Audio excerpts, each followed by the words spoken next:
So when they told me I was being laid off, they also told me something I wasn't expecting. My boss said, take the rest of the day or the week or even the rest of the month. Take the time to disconnect and just take that time for yourself. Most people don't get that option. I did.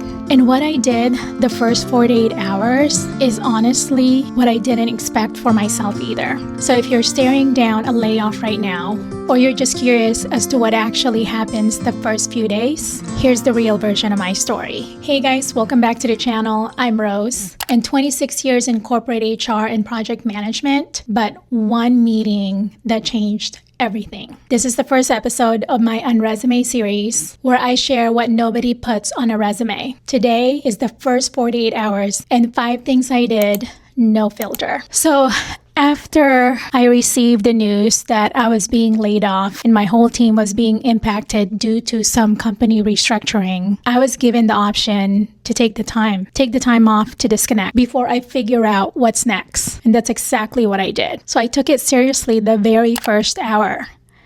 I turned off my laptop, walked around my neighborhood just to be out in nature, helped me decompress, clear my mind, and really let the news sink in. Because that news of me being laid off wasn't really a surprise. There's been things going on about what was happening with my company and the looming layoff that was coming. So it wasn't a surprise. But as I said, I needed the news to actually sink in before I let it become anyone else's problem to solve. And that walk made the next part possible because once I got home, after I did my 45-minute walk, it was time to tell the people who mattered. So the second thing I did was tell my husband that I just got the news. And honestly, it wasn't really a surprise to him either because I had been keeping him updated with what was going on with my company. When they first launched that article, about 13,000 employees was going to be impacted. And they announced that like a month before the news was delivered to us. And so he wasn't surprised by it when I shared that news with him. Just him being there for me, having his support, having my back is really what mattered most. And I also shared the news with my daughter, and just having my husband and my daughter's support, having them there at that moment meant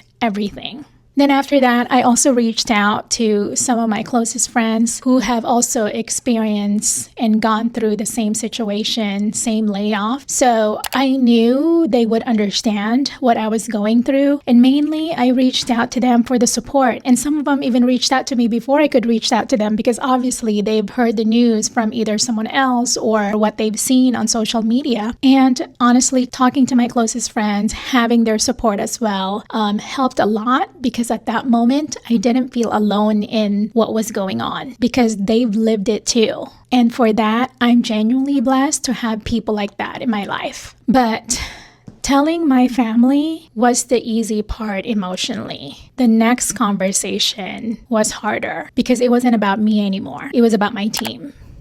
So the third thing I did was set up a team meeting. I held a meeting with my team to hear them out, first and foremost, to answer any questions that they have, concerns that they have, and just sit with those concerns and honestly just to be there for them. It was a hard conversation to have, but I stayed as positive and strong as I could because I wanted them to know that we will all be better for it in the end. Because see, one thing that I was truly blessed with in my previous role was I had a great team, hardworking, committed, dedicated, and loyal. And I knew whatever came next for me, they were going to land well wherever they went to. And that mattered to me more than I expected. And once that meeting ended with my team, I also allowed them the time to decompress, get things together, take care of whatever they needed to take care of. So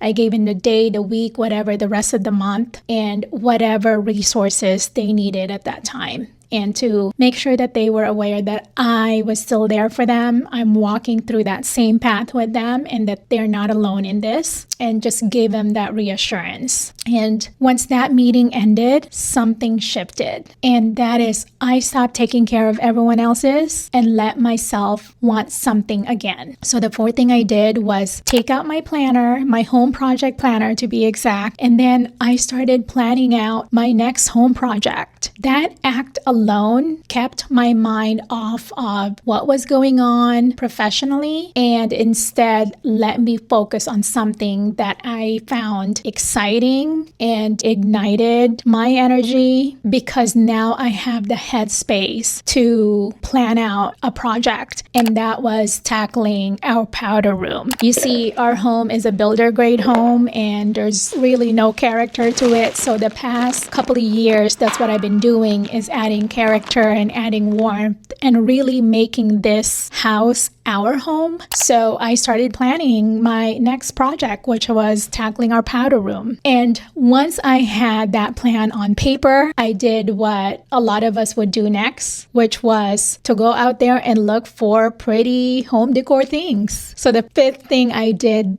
within the first 48 hours was a little bit of retail therapy. But in my case, it was more so retail window shopping. So I hit up two of my favorite home decor stores, which is Home Goods as well as Kirkland's. And I may have visited a few flea markets around town as well, just looking for home decor items that I can use for this project. I like to hit up flea markets for, those unique finds, but specifically going through the home decor aisles helped me gather some ideas, helped me get excited with what's coming, and it cleared my head and gave me something to look forward to. So 5 things, none of them were on my to-do list, but all of them got me through the first 48 hours after receiving the news. So if you're in the middle of your first 48 hours, all I can say is, and I hope something that you can take away from this is, you don't need a plan right now.